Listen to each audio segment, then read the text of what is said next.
Então, bom dia. Esta é a nossa aula número 8 de modulação e simulação. E nós tínhamos estado a falar sobre a solução da equação homogénea do modelo de estado linear x ponto igual a ax. Eu escolhi este slide porque ele relembra qualquer coisa que é muito fundamental. É que no caso em que o A tem n vetores próprios linearmente independentes, eu posso exprimir o estado, em qualquer instante, como uma combinação linear de exponenciais, multiplicadas pelos vetores próprios associados aos valores próprios, que são os expoentes das exponenciais. Portanto, eu vou ter algo como está aqui sem expresso, ou então, no caso em que eu tenho um sistema de segunda ordem, eu vou ter duas exponenciais. Portanto, K1 e K2 são coeficientes que dependem das condições iniciais. V1 é o vetor próprio associado ao valor próprio lambda1 e V2 o vetor próprio associado ao valor próprio lambda2. E, portanto, nós vimos que esta expressão que determina a forma das soluções. E até vimos uma tabela, para o fim, vimos este esquema, em que eu, por exemplo, se eu tiver valores próprios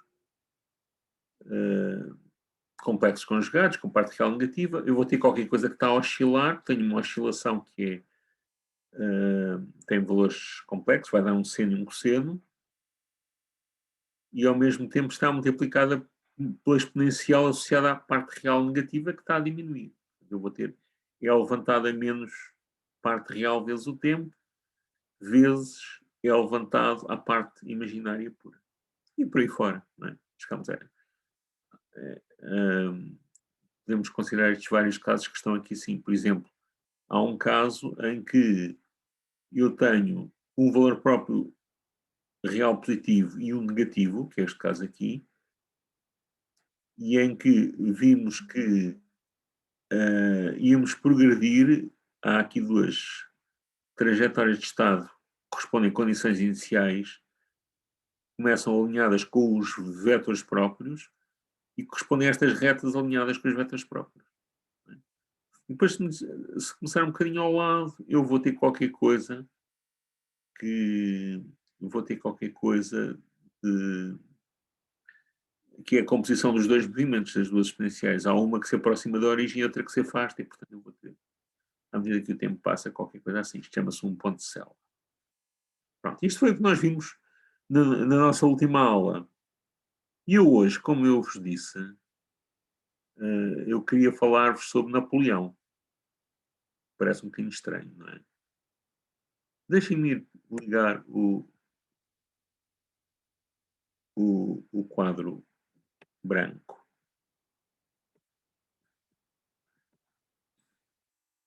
Então, eu até vos tinha passado um trabalho de casa, não é? Que era ouvirem o Waterloo do Zaba. Ouviram? Quem é que ouviu?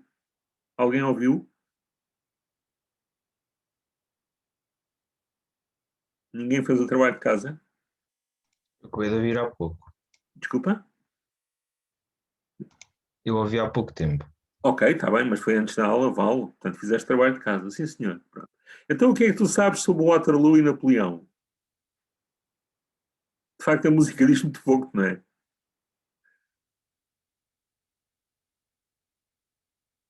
Bom, quem era Napoleão?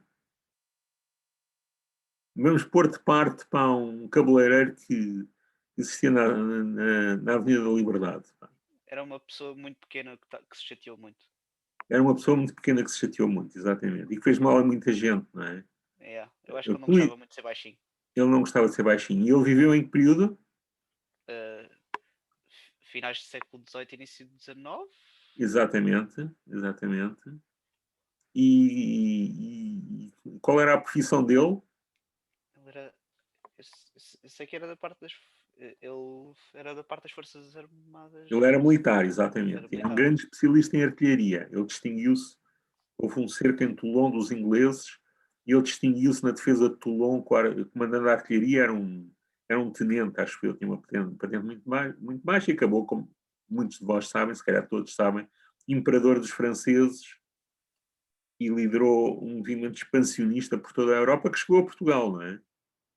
Sim, ele ainda tentou vir cá 3 vezes, acho eu. Veio cá 3 vezes, exatamente. E ele não veio, mas vieram as tropas dele e isso foi uma causa de grande desgraça para Portugal.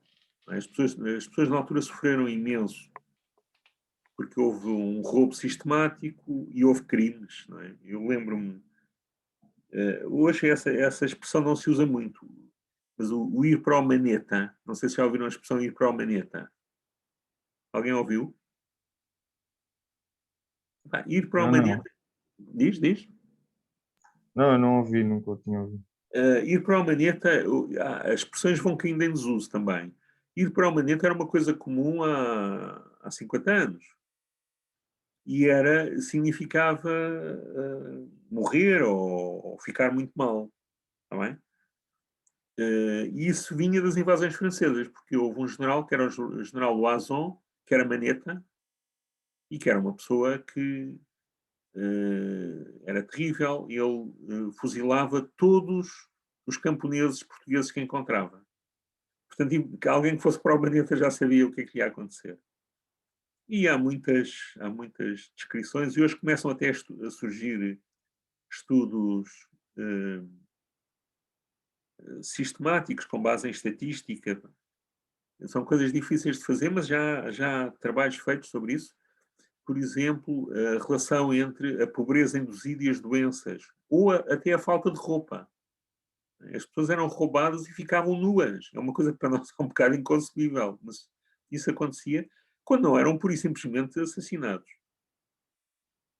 A seguir às invasões francesas, há um período em que a população fica muito debilitada porque não havia comida, houve um período em que não havia comida, toda a sociedade estava desarticulada e as pessoas morriam por doenças que tinham uma taxa de mortalidade muito superior ao que antes das invasões tinham. As misericórdias, muitas das doações eram pano para as pessoas fazerem roupa, porque não ficar sem roupa. Não é? Dar 4 ou 5 metros de pano era uma grande esmola. E há muitas doações das misericórdias de pano, que é uma coisa, por um lado engraçada, por outro um bocado apavorante. Bom, então, e como é que Napoleão acabou? O que é que destruiu a força política de Napoleão em definitivo? Qual foi a batalha que... As tropas russas em Waterloo. Em Waterloo, as tropas russas... como é que se chamava o general que derrotou Napoleão? Sabem?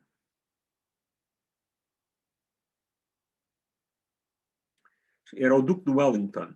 O Duque de Wellington que esteve em Portugal. Não é? Portanto, ele opôs-se aos franceses e, aliás, é ele que manda construir as linhas Torres Vedras que impediram a entrada dos franceses em Lisboa na terceira invasão. O Duque de Wellington, ele comandou um exército de aliados, a maior parte eram ingleses, mas eram exércitos onde se falavam 17 línguas. Não havia muitos russos. Eu acho que não havia mesmo um corpo de exército russo formalmente. E o que é que aconteceu? O Wellington tinha alguma desvantagem em relação ao número de tropas. Portanto, havia menos tropas aliadas do que franceses. Mas havia um corpo de exército que estava relativamente perto, que eram prussianos. Talvez a tua confusão venha daí. Sim, é capaz. Eram prussianos. Prussiano é o norte da Alemanha, não é? Aquela zona que hoje é o norte da Alemanha. E sabes como é que se chamava o general que mandava os prussianos? Blücher. Chamava-se Blücher. Okay? Que era um militarão. Conta-se que ele uma vez foi visitar Londres e o comentário que ele disse foi: mas que bela cidade para ser saqueada. E então o Wellington pediu ajuda ao Blücher e pediu que o Blücher viesse em marchas forçadas e ao fim do dia a situação era dramática para as tropas aliadas, e o Wellington terá dito que ou a noite ou o Blücher tem que chegar, porque senão isto é um desastre. Disse essa frase. E, de facto, o Blücher chega a marchas forçadas e assim que chega, entra na batalha e inverte a sorte da batalha. Está bem? Pronto. Então, aquilo que eu gostava era de usar o que nós aprendemos sobre valores próprios e fatores próprios para estudar a Batalha de Waterloo. Okay? Fazemos um modelo da Batalha de Waterloo e interpretar o que se estava a passar. E para isso, portanto, nós temos 2 exércitos, não é? Podemos pensar em modelos mais complexos, mas como é que eu posso, com variáveis de estado, descrever um exército, neste caso 2 exércitos?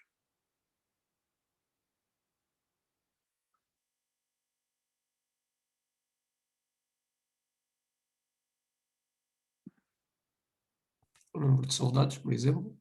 O número de soldados de cada exército, não é? Portanto, eu posso ter, já agora deixa-me pôr isto a azul. Peço desculpa.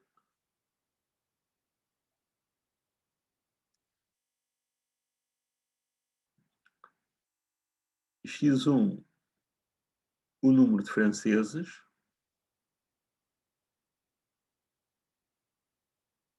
E X2, o número das tropas aliadas. Ok? E eu agora preciso ter equações. Bom, eu não tenho bocados de soldado, quer dizer, na Batalha do Waterloo havia bocados de soldados por causa da artilharia, mas já não combatiam, já não eram soldados. Mas, quer dizer, o número de soldados é um número discreto, é um número inteiro. Mas vamos supor que nós temos tantos soldados que aproximamos isto para uma variável contínua e, portanto, temos equações diferenciais. Então, eu quero escrever 2 equações diferenciais que traduzam a evolução ou as derivadas do x1 e do x2, né, para ter um modelo de estado. E se eu pensar numa função linear, eu ia ter um alfa mais um beta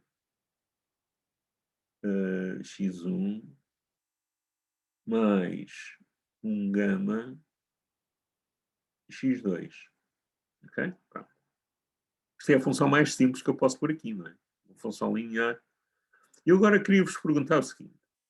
Vamos pensar nestes coeficientes alfa, beta e gama. O que é que acham do alfa? Posso ter alguma coisa acerca do alfa? Reparem que x1 ponto é a taxa de variação dos franceses. E estamos a pensar no período da batalha.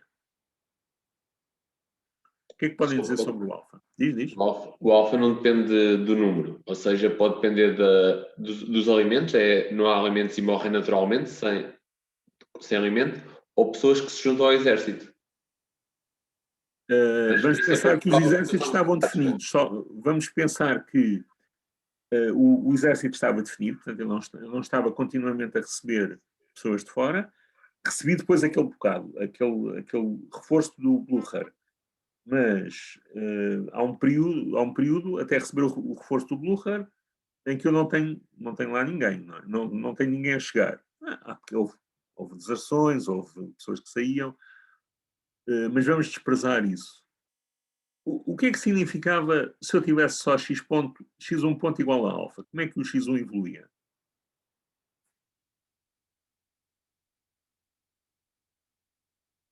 Como é que era o x1 se a minha equação fosse x1 ponto igual a alfa? Uma reta. Era uma reta, ou a subir ou a descer, não é? Ou a subir ou a descer. O que é que acham? Acham que isto era razoável? Eu Não, podia... vai depender de outros fatores, ou não? O X ponto, pelo menos. Bom, positiva é muito difícil que seja, não é? Porque eu, Sim, então, sim. o Tendo em conta que estou numa general guerra, não vou muito sentava-se e ao fim de um dia tinha uma companhia, ao fim de 2 dias tinha 2 companhias, ao fim de uma semana tinha um corpo de exército, não é? Agora, negativa, a gente podia dizer, são as pessoas que estão a desertar. Vamos supor que desprezamos essas pessoas que desertam com uma taxa constante. Se calhar o alfa eu diria, a gente pode cortá-lo. Não é razoável ter isto. E o beta?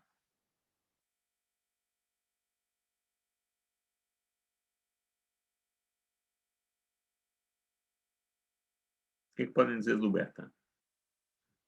Pode ser positivo ou negativo ou nulo, não é? Se fosse negativo, o que é que ele trazia? O que é que ele representaria?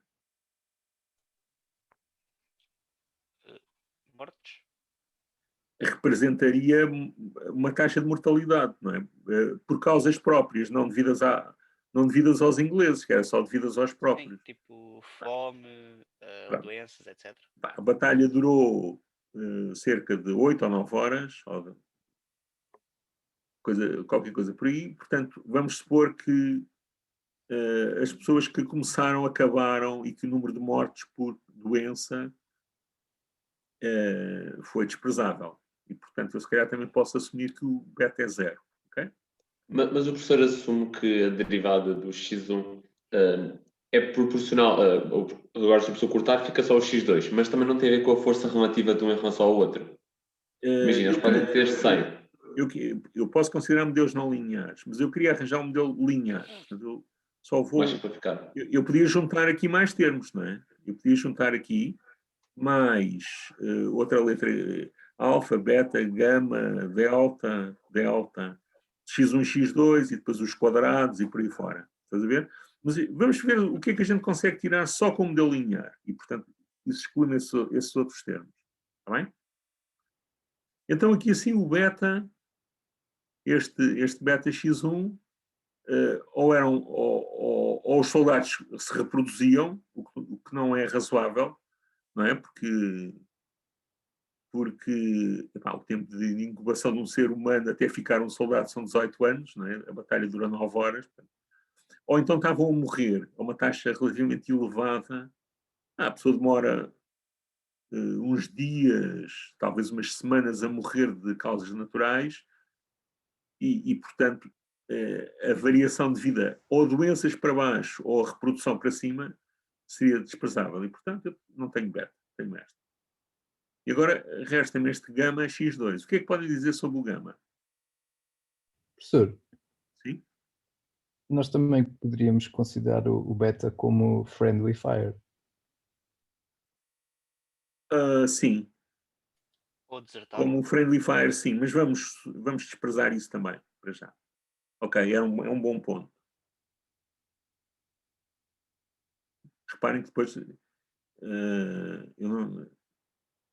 não estou a acabar a teoria da guerra, não estou a fazer uma teoria da guerra acabada. Quero chegar a um modelo linear relativamente simples.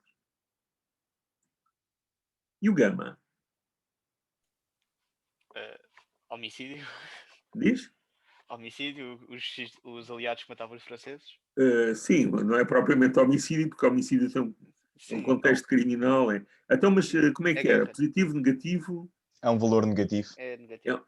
É um valor negativo, não é? Quanto mais ingleses há, a Menos taxa de variação franceses dos vão haver. franceses diminui e vice-versa, não é? E eu podia pôr aqui um número qualquer, mas eu vou pôr só menos 1, ok? Portanto, eu vou normalizar isto e ponho menos x2, está bem? E apago ali. É óbvio que eu teria que pôr aqui um coeficiente, não é? Teria que pôr aqui um coeficiente. E aqui o x2 ponto, como é que seria? Então, se eu repetisse o mesmo raciocínio, o que é que eu ponho aqui? Acabava aqui. Menos x1. Menos x1. Menos x1. Ok. Pronto.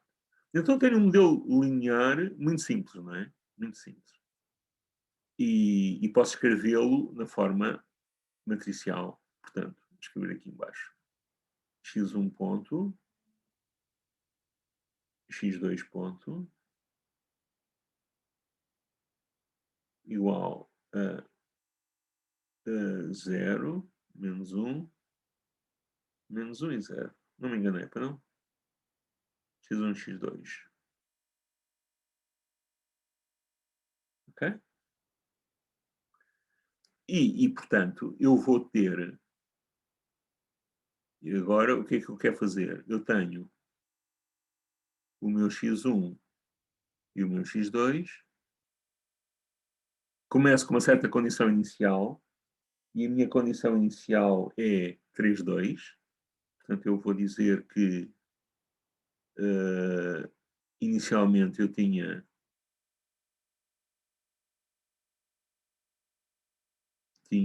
qualquer coisa como 3, 2. Está bem? Eu não faço batalhas com 3 soldados nem com 2, não é? Mas posso fazer com 30.000 e com 20.000. Está bem? De facto, em Waterloo havia cerca de qualquer coisa como 60.000 franceses e 50.000 ingleses. Não são bem estes números, mas qualitativamente até era uma coisa semelhante. Portanto, eu tinha mais franceses que ingleses. Está bem? Eu podia ter posto aqui assim 6, 5, as conclusões eram mais ou menos as mesmas. Eram as mesmas. Não é? Variavam depois os detalhes dos números.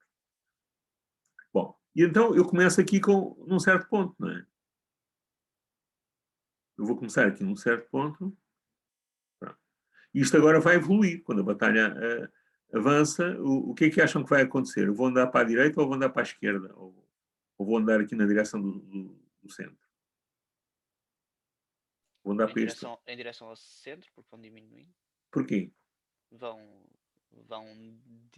números de soldados vão diminuindo. Exatamente, os soldados matam-se uns aos outros, que é uma coisa um bocado imbecil, não é? E, por exemplo, se me acontecesse isto, o que é que achas que estava a acontecer? Quem é que ganhava a batalha neste caso? O X1. Os Ganhava o franceses. X1, que são os franceses, não é? Também podia ter qualquer coisa assim, não é? É difícil oscilar aqui porque eu precisava de regenerar os soldados, portanto, esta não acontece, não é? Isto já era um bocado ficção científica. Era ficção científica, não é? Se eu tivesse regeneração dos soldados, pá, não tenho. Ok? Pronto. Mas percebem que o meu problema é, eu tenho um ponto inicial, que é a minha condição inicial, e eu quero saber para onde é que isto vai. Está bem? Pronto. Isso significava integrar a equação. Mas eu quero só ter uma ideia qualitativa do que é que está a acontecer, para já. E então, o que é que eu posso dizer? O que é que eu posso dizer? Que o meu x de t tem componente x1 e x2, lembram-se, era k1, v1, isto é um vetor próprio, é levantado a lambda 1 t, mais k2, v2, é levantado a lambda 2t. Portanto, é aquela história dos valores próprios determinarem a resposta, não é? Porque vão determinar estas exponenciais e estes vetores próprios aqui também vão ser importantes. Mas aquilo que eu vos pedi é que nos vossos cadernos de apontamentos, calculem o lambda 1 e o lambda 2, está bem? Vão ver que vai ser importante ter o V1 e o V2, calculem o V1 e o V2 e depois tentem perceber como é que é o tipo de retrato de fase que eu tenho. Começando em pontos arbitrários, para onde é que eu vou. E queria-vos pedir um favor, que era, quando acabarem de calcular os valores próprios, levantem a mão, está bem? Que é para ter uma noção de como é que as coisas estão a progredir e ir podendo dar, assim, uns empurrões de vez em quando, está bem? Portanto, calcular valores próprios, vetores próprios, e a partir daí, assim, tentar perceber o que é que isto significa. Como é que é o retrato de fase. E quando acabarem os valores próprios, levantem a vossa mão. Alguma dúvida? Não se esqueçam que para calcular os valores próprios, eu tenho que calcular, por exemplo, lambda i menos a, o determinante disto igual a 0. Para calcular os vetores próprios, eu vou considerar a matriz lambda i para um determinado i, que é um vetor próprio ali, menos a. Há aqui uns colegas que são mais rápidos que a própria sombra, não é? Conseguem. E aqui tem o meu VI. E agora, reparem, se eu escolher este lambda I, de tal maneira que o determinante desta matriz seja zero, tenho duas equações que são dependentes uma da outra, e, portanto, posso usar só a primeira. Eu posso escolher o primeiro componente, o VI1 igual a 1, e depois usar uma das equações para calcular o VI2.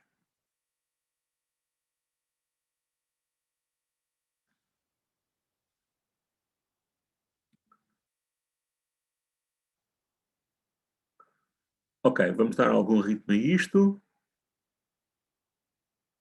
Portanto, aqui um bocadinho de espaço. Não, vou fazer assim.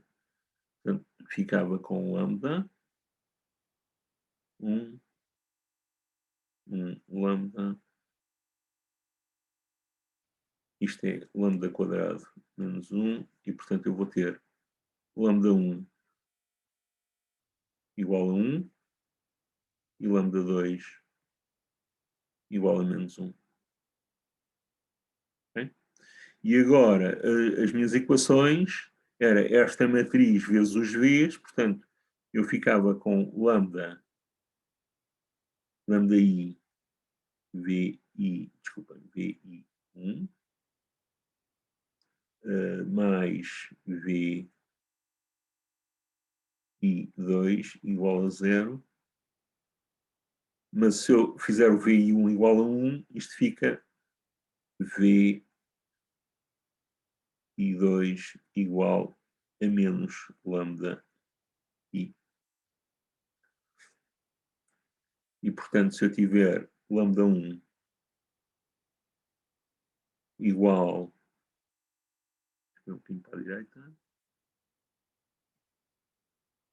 se eu tiver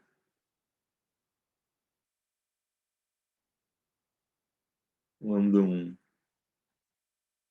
igual a 1, eu vou ter V1, o vetor próprio correspondente, é a primeira componente, eu estou a normalizar lá 1, e a segunda era menos o valor próprio, que é menos 1. Depois, se eu tiver lambda 2 igual a menos 1, V2 igual a 1, 1. Ok?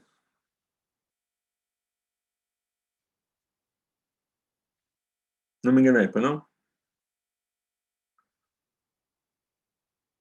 Perguntas? Pá, isto é o cálculo dos valores próprios e dos vetores próprios. Quem não conseguiu fazer isto, chumba na cadeira. Portanto, vão treinando, pá, peguem em não sei quantas matrizes e calculem os valores próprios e os vetores próprios. Dimensão 2, dimensão 3. Força a calcular valores próprios e vetores próprios. Dimensão 1. Quais são os valores próprios? Quais são os valores próprios de uma matriz com dimensão 1? Essa é uma pergunta difícil. Ok, então vamos lá ver uma coisa. Então, como é que é o retrato de fase?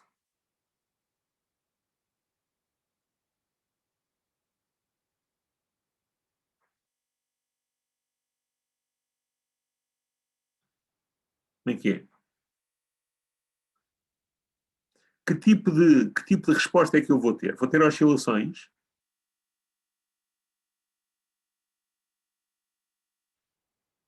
De acordo com estas contas que eu tenho aqui, já sabemos que não faz sentido fisicamente, mas o meu modelo podia ser tão mau, pá, que dava oscilações. Pá, não é?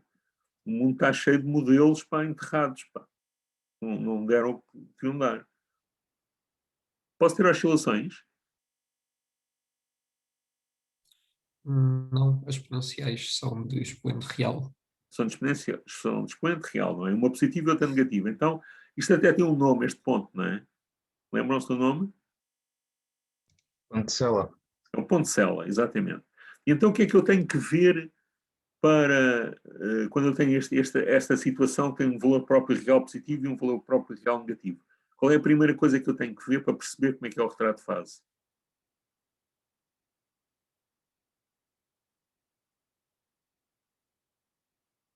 É a orientação de quê?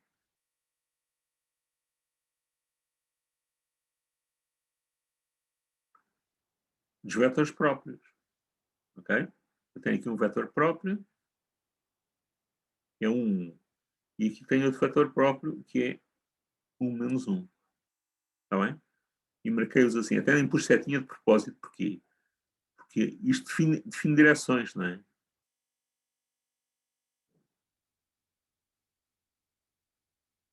Define direções. Reparem que eu estou a considerar os 4 quadrantes, mas depois só aproveito o primeiro quadrante. Pronto. Então, voltamos à cor azul. Azul. Então, vamos lá ver. Sítios notáveis para onde eu possa começar. Condições iniciais notáveis. Já sabemos que há uma condição inicial, que é aquela que corresponde à batalha 3-2. Mas vamos pensar noutros casos em que eu sei a solução. Um valor inicial para o Estado que corresponde a algo que a gente sabe que depois vai evoluir de uma maneira que é muito bem determinada. Vão se matar todos e não vai sobrar ninguém? Não percebi. Se tiver 1 começava aqui. E porquê que tu achas que isto é um ponto notável? Porque vão se matar todos e não vai ganhar ninguém, vão perder, vão Mas morrer todos. Porquê? Porque como o coeficiente de gama que o professor pôs é igual para os dois, as forças de cada uma delas, relativas, são iguais. E não me consegues dar essa resposta em termos dos valores próprios e dos vetores próprios? Não. Ainda não. Então, vamos lá ver. Olha para aqui. Olha para aqui para a tua equação. E tu estás no ponto 1. Ok? Estás no ponto 1. O que é que tu podes dizer sobre o K1 e o K2?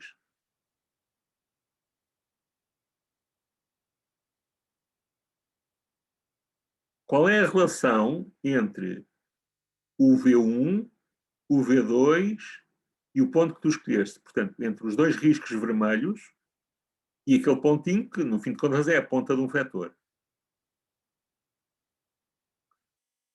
O teu ponto inicial define um vetor também, não é? Como é que ele está relacionado com o V1 e com o V2, os vetores próprios V1 e V2? É óbvio, não é?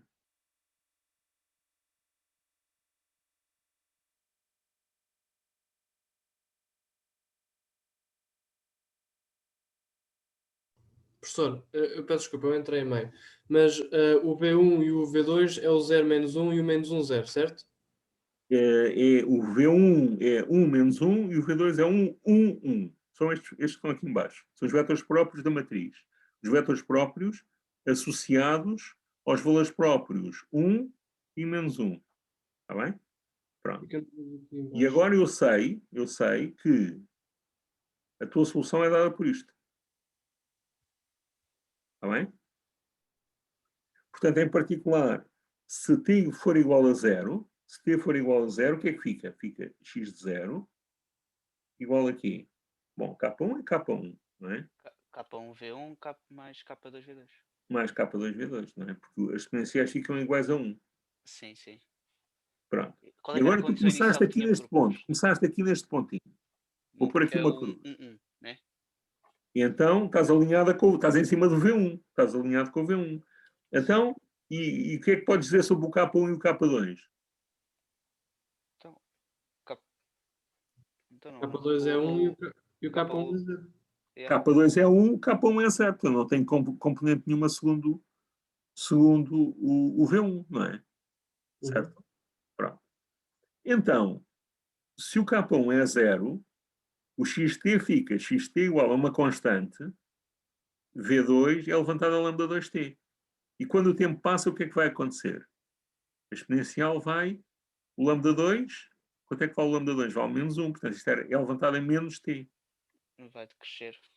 Vai decrescer, então, se para nós zero. começássemos aqui, para onde é que íamos? Vai tender para 0. A direção mantinha-se sempre, não é? E vinha para aqui. Está bem?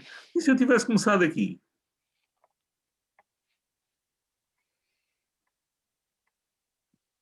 Era igual também a Ia dar ao prazer. mesmo. Era igual, o valor de K2 era diferente, o valor de K2 era diferente, mas o K1 continuava a ser zero, porque eu não tenho nenhuma componente. Então, ao longo de toda esta linha, eu venho para baixo, não é?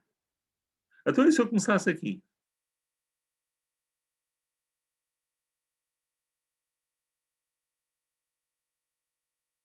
Não há soldados negativos, mas aí, matematicamente, o problema pode-se pôr. Se eu começasse aqui, o que é que era? Também estou alinhado com o V2, não é? Tenderia para a origem também. Exatamente, vou para a origem. Vou para a origem. Fazer isto. Está bem? Está bem? Pronto. Então, outro sítio em que eu possa dizer exatamente como é que ando. Outro tipo de pontos. Nos em cima de V1. Em cima de V1, por exemplo, se eu começar aqui, onde é que ia? Ia para fora. Para fora. Para fora, porquê? Porque, O lambda neste 1 caso, é 1. o K2 era 0, o K1 era diferente de 0 e o lambda 1 é mais 1. Portanto, ficava o vetor próprio vezes uma exponencial que estava a aumentar e, portanto, eu Exato. ia para ali.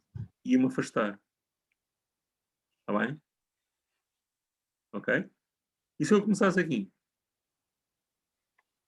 Ia para baixo. E para baixo, não é? Vou fazer isto. Está bem? Pronto. Então, vamos lá ver. E se eu começar aqui, neste ponto? Para onde é que eu vou? Agora já tenho as duas exponenciais, não é? Há uma que está a diminuir e que faz-me andar para aqui. E há outra que está a aumentar e que me faz andar para o outro lado, não é? Uma anda ao longo desta direção e outra anda ao longo desta direção. E aqui anda ao longo desta direção cada vez é maior e ao longo desta para a origem cada vez é menor. E então... Se aproxima do outro, não é ramo, mas o outro vetor. fazer assim qualquer coisa, não é? Exato, é isso. Isto está muito mal desenhado, não é? Isto aqui de facto é um ponto. Seria um vértice, isto não é uma parábola, mas era o vértice desta curva. Ok? E se eu começasse aqui? Onde é que ia? Tenho uma força que me puxa para aqui e tenho uma força que me puxa para o outro lado. Portanto, eu vou ao princípio, a exponencial positiva é muito baixinha, portanto, eu vou andando assim. Mas depois ela começa a fazer-se sentir e depois, a certa altura, a exponencial negativa já desapareceu e a positiva é que comanda as coisas, não é? Portanto, passo de um vetor para o outro, de uma transição, não é? Perguntas sobre isto? Toda a gente percebeu este raciocínio? A pergunta pode ser não, eu não percebi o raciocínio. Só pode explicar normalmente a parte das exponenciais, aquela que...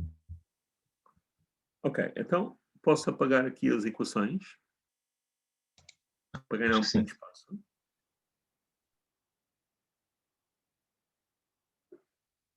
Agora eu vou reescrever isto, mas agora pondo cá os valores. Portanto, eu tenho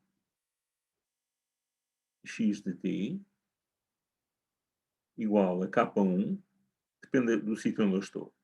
V1 é uma coisa bem determinada.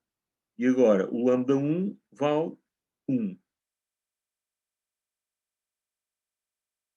Mais, vale 1 vezes t, portanto, eu aqui ponho t, por isso simplesmente não vale a pena estar a pôr 1t.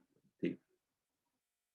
Mais K2, V2 é levantado a menos t. Está bem? Todos de acordo? Vou apagar estas coisas aqui que não servem para nada.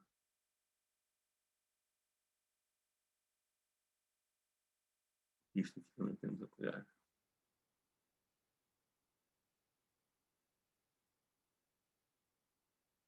Toda a gente de acordo? Portanto, por isso simplesmente substitui o lambda 1 e o lambda 2 pelos seus valores.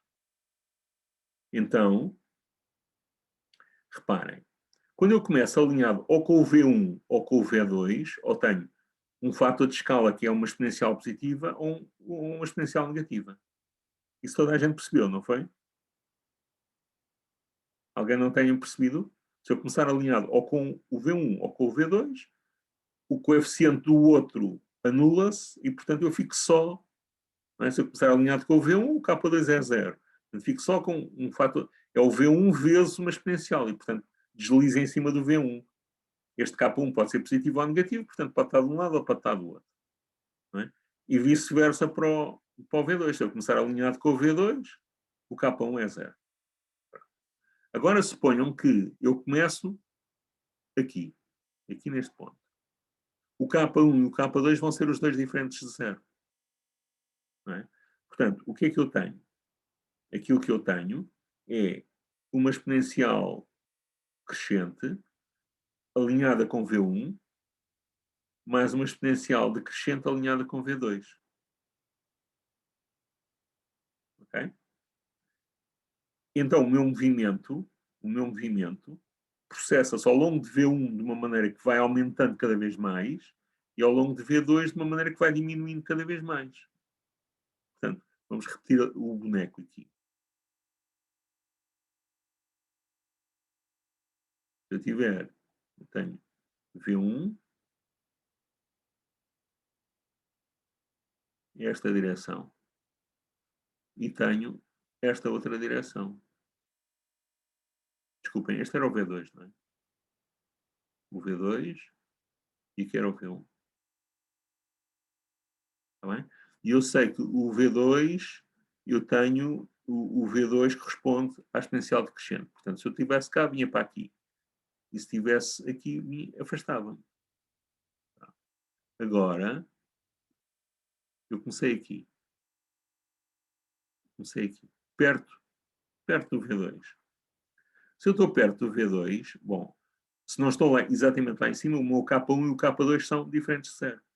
Agora pensem no X descrito na base V1, V2. Em vez de ser nesta base 0, 1, 1, 0, ou 1, 0, 0, 1, desculpem, na base azul, é na base a vermelho. Está bem? Eu estou a descrevê-lo aí. E o que é que está a acontecer? Há uma componente segundo V2, a componente segundo V2 é K2 levantada a menos T. Ela está a ficar cada vez mais pequenina. Portanto, eu estou a andar nesta direção. Mas depois tenho esta. E a componente segundo V1 é K1 é levantada a T. E vai andar ali naquela direção. Ali naquela direção. Está bem? O que é que está a acontecer? A componente segundo a direção V2 é cada vez mais pequena porque a exponencial é negativa, eu cada vez vou andar menos nesta direção. Esta aqui começou com 1, para t igual a 0 isto vale 1, e depois quando o tempo passa isto vai sendo cada vez mais forte. E portanto, eu cada vez ando menos nesta direção, e mais naquela. E portanto eu vou fazer qualquer coisa que me leva para cima. Está claro agora? Está, obrigado. Tá? Está, obrigado. Está claro para quem percebeu e quem não percebeu, o que é que quer perguntar? Vá lá. Eu estava a querer perguntar como é que nós definimos os nossos capas de uma forma geral. É sempre a partir das condições iniciais. Portanto, repara, olha aqui esta linha aqui embaixo. Estás a ver? Hein? Estás a ver onde é que eu tenho o lápis? Sim, é? sim. Portanto, eu fiz t igual a 0 e fiquei com x de 0 igual a k1 V1 mais k2 V2. Se tu souberes o V1 e o V2, que te vem, são os vetores próprios da matriz, sabes a tua condição inicial, isto dá-te uma equação para o K1 e para o K2. Ok, então o K1 e o K2 vêm da base dos vetores próprios. Da condição inicial. Portanto, o K1 e o K2 são impostos pelo ponto onde tu começas. Aqui, por exemplo, aqui, olha aqui à direita. Neste ponto tu tens um K1 e um K2. Neste outro ponto tens outro K1 e outro K2. Ok. Mas estes pontos, estes valores de K1 e K2, só dependem do ponto onde começas. Depois, o que te faz mexer são as exponenciais. Sim, senhor, percebi. Ok, boa. Eu tinha aqui uma Já questão. arrumei mais um. Pá. Diz lá. Aqui neste. Acho que é melhor desenhar. Não, não dá para desenhar. Mas naquela curva do lado direito, quando o professor fez o esquema, Sim. aquilo quando chega ao eixo, depois volta a ir para a outra curva. Que faz um ângulo de 90 graus. Isto está mal desenhado. Isto aqui está Não, mal desenhado. Espera aí. Vou desenhar isto um bocadinho melhor. Isto vai fazer qualquer coisa, vamos ver se eu consigo. Pá. A minha mão treme, pá. Esta caneta não é melhor. Isto vai fazer qualquer... Ele está sempre a andar e a afastar do eixo. Portanto, ele vai fazer qualquer coisa assim. Este ponto aqui, a tangente é perpendicular ao eixo. Sim, a minha questão é, nós a desenhar isto temos de ter algum cuidado quando desenhamos aquelas que estão por cima do vetor, porque nestas aqui, quando chega ao eixo, depois sai. Nas outras, se chegar ao zero, já não sai do zero. Não é? Sim, as que estão alinhadas com o vetor vão para o zero. Sim, mas nós no gráfico temos de desenhar para não parecer que a seta entra e depois sai e pode sair? Temos de representar tipo, de alguma forma? Ou não? Bom, vamos lá ver. Ele nunca chega ao zero, ele chega ao zero no infinito, não é? Porque elas não se cruzam. Está bem? Ia se aproximar cada vez mais. Matematicamente nunca lá chegava, não é? Só isso. Agora, quando estás sobre as retas, pá, tu andas exatamente sobre as retas. As tuas setas estão sobre as retas. Portanto, quando o tempo passa, pá, aqui ela também anda nessa direção. Se calhar não estou a perceber muito bem a tua pergunta. Eu acho que já percebi, porque a minha questão era se devíamos, ao desenhar o diagrama, fazer alguma coisa para não se pensar que estas duas de cima, ou a de cima e as duas do lado direito, era uma coisa contínua. E que vinha não é contínuo. Portanto, a origem, dá a sensação que elas se cruzam na origem, não é? Mas não cruzam. Porque nunca chegam lá. Ok? Se tu fizesse isto no tempo, tu tinhas qualquer coisa assim. Isto ia tender assintoticamente. Claro que ninguém consegue desenhar isso, não é? A certa altura ia-se aproximar, mas nunca tocava no zero. Ok? E, portanto, as que vêm de cá de baixo nunca passam lá para cima e vice-versa. Não é? Não tens aqui um fenómeno em que isto, mesmo matematicamente, não é? Começar só a oscilar aqui à volta. Isso não acontece nunca. Não é? Ok, obrigado. Pelo menos com este tipo de sistema. Se tu tivesses comutação entre sistemas, depois isso era outra conversa, mas isso lá chegaremos. Bom, então agora vamos tirar alguma conclusão para não se esqueçam. Eu resolvi o problema, mas obtive a solução, mas esqueci-me qual era o problema. Então, vamos lá ver. Eu cheguei à conclusão que o meu retrato de fase é qualquer coisa assim, não é? É qualquer coisa assim. Estamos de acordo? Por exemplo, aquela situação em que eu disse que a condição inicial era 3 franceses e 2 ingleses. Ou seja, 30.000, 20.000. Onde é que isto está? Aqui mais ou menos. Podia ser mais ou menos aqui. Está bem? 3, 2. E então o que é que ia acontecer de acordo com esta... Se a batalha evoluísse desta maneira? Quem é que ganhava? Sporting Braga, pá. Ganhavam os franceses. Ganhavam os franceses. Porquê que ganhavam os franceses? Porque tendo para o eixo X1. Ia-se aproximar do X1, não é? E chegavas aqui a uma situação em que já não tinhas aliados, pá, e tinhas franceses. Não é? Sim. E se começasses lá em cima? Portanto, com mais ingleses que franceses. Era ao contrário. Era ao contrário. E se eles começassem exatamente com o mesmo número de tropas, o que é que o teu modelo prevê? Morriam todos. Matavam-se todos. Matavam-se todos uns aos outros, não é? Pronto. Ok. Pronto. Então, se nós começarmos com 3-2, pá, mais franceses que ingleses, pá, ganham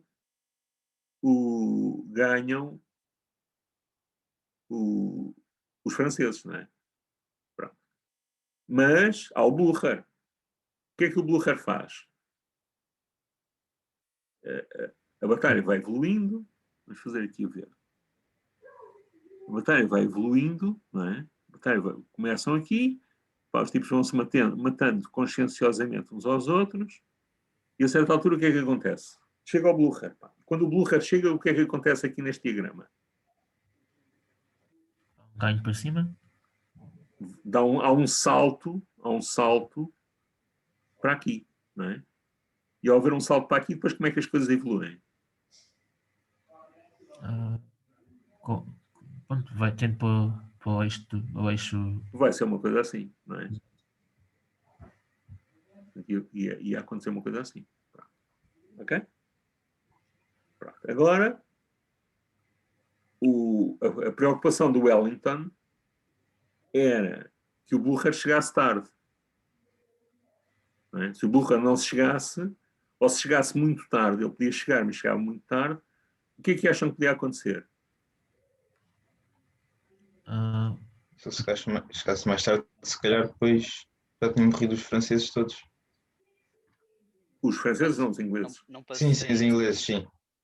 Ou morriam todos, ou morriam tantos.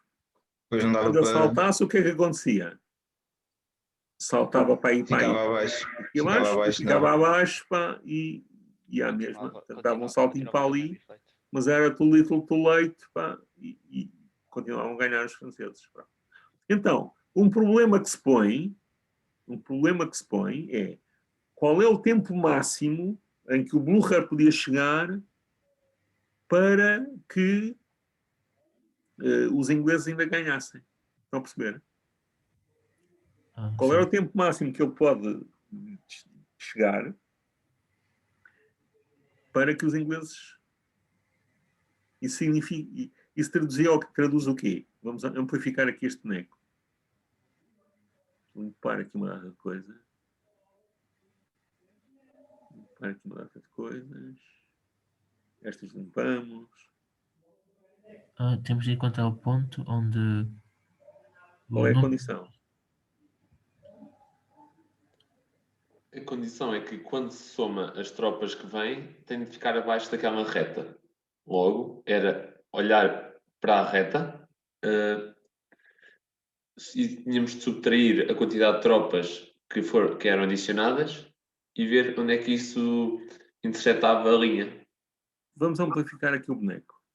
Nós podíamos ver simplesmente a distância vertical à reta que é ditada pelo vetor próprio. Exatamente. Não é?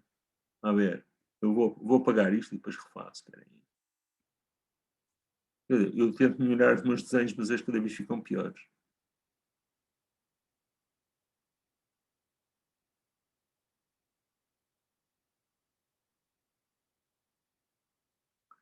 Portanto, eu tinha qualquer coisa assim.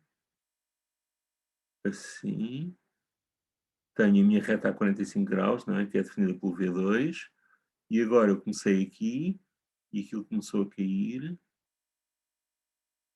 E agora o limite é quando esta distância aqui é o número de tropas que o Blücher traz. O Blücher trazia 20.000, portanto, isto tem que ser 2. Não é? E, portanto, este ponto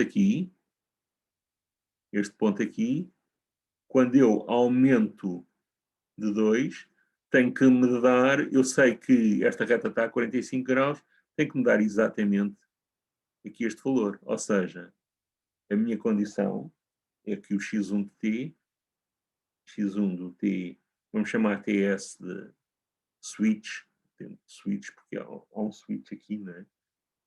O x2 de TS mais 2. Ok? Então, tentem lá fazer esta conta. Portanto, reparem que aqui tem as duas componentes, não é? Tem que calcular o K1 e o K2 e sabem que isto começa aqui em 3,2, não é? A condição é 3,2.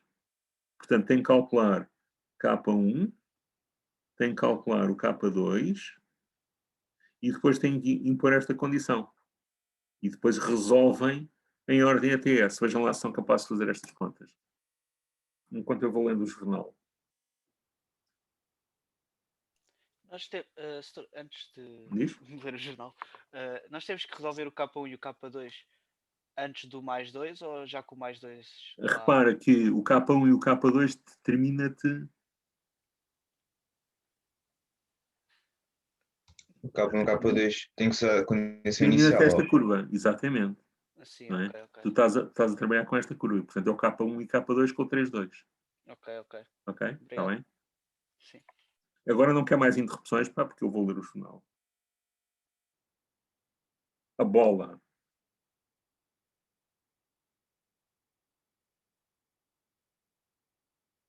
Vê quem é que ganhou ontem. Ontem não jogou ninguém, não é?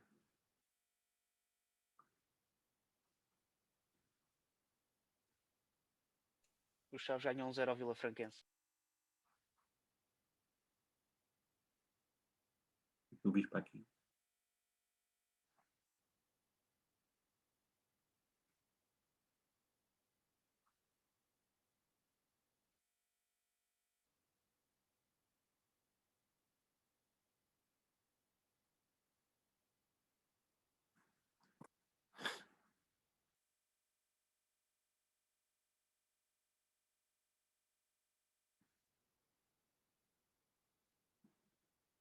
Quando calcularem o K1 e o K2, levantem as mãos, está bem?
Um grande desgosto meu, pá, vou ter que apagar aqui os resultados, pá. Fica K1 mais K2 ou 3 menos K1 mais K2 igual a 2. Portanto, se eu somar as equações, fico com 2K2 igual a 5K2 igual a 2,5 e K1 igual a 0,5. Estão de acordo? Sim.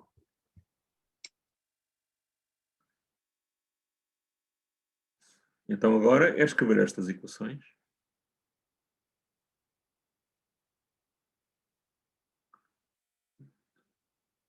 Vai precisar de espaço.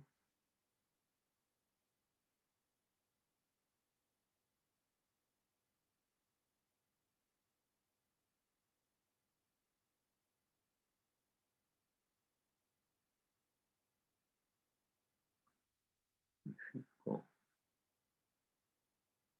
x1 de t s x2 de t desculpa, vamos fazer t mais simples notação.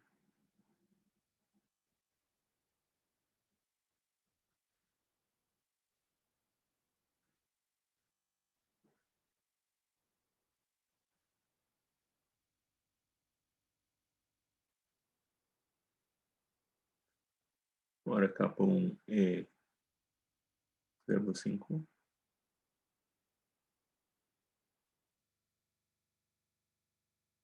V1, 1 menos 1. L levantado a T. Mais 2,5. 1. L levantado a menos T. Ou seja, x2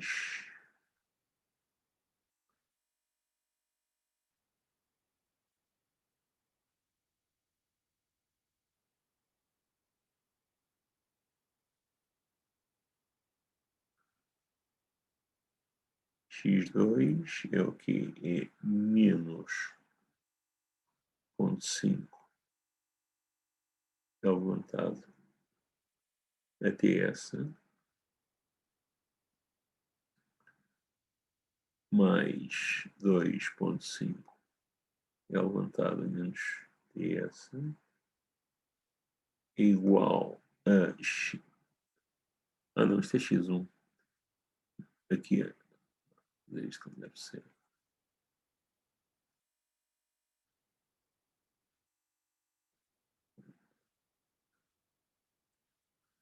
É x1, ora x1 é 0,5 L levantado a T mais 2,5 L levantado a menos T igual a x2, que é menos 0,5 L levantado a menos T mais 2,5 L levantado a menos mais T. Aqui é menos T. Mais 2. Ora, este termo corta com este. Estes dois aqui sim dão 1 L levantado a T.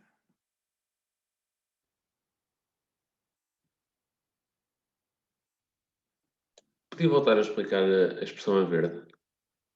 Posso. Já agora deixa-me tirar a conclusão, não é? Portanto, dava T, aquele TS, isto é tudo S, não é? S, S, S, S e S. TS igual a logaritmo 2, que é aproximadamente 0,7. É 693, está bem? Portanto, se a gente disse o tempo em dezenas de horas, dava 7 horas. A batalha começou às 11 horas. A batalha começou às 11 horas e acabou para aí às 8 da noite, 8 e meia da noite. Portanto, o Blurra chegou às 8 horas da noite e depois foi muito rápido. Portanto, o tempo real foram para aí 8 horas. Nós aqui temos 7 horas, mas estes números também não estão exatamente corretos. Então, vamos lá ver esta expressão aqui. Vamos lá ver. Eu quero que esta distância, que este ponto que está aqui, é tal que se eu somar com 2, eu vou parar ali, mas eu sei que a coordenada daquilo está sob uma reta a 45 graus, portanto, esta distância vai ser igual a esta distância. Ora, esta distância é a coordenada x1. Esta distância é a coordenada x2 mais 2. Está claro? Sim, está claro. Obrigado. De facto, é preciso pensar um bocadinho, não é? Eu despacho-vos assim, mas é a primeira vez que eu pensei no problema, tive que pensar também, não é?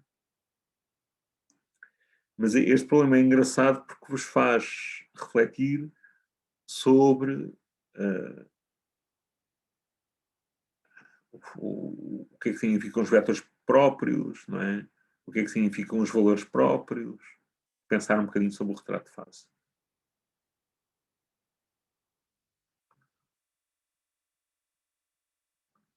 Mais alguma pergunta? Então, se não há perguntas, a próxima semana é de férias, não é? Vamos ter as férias da Páscoa e depois recomeçamos a seguir às férias da Páscoa.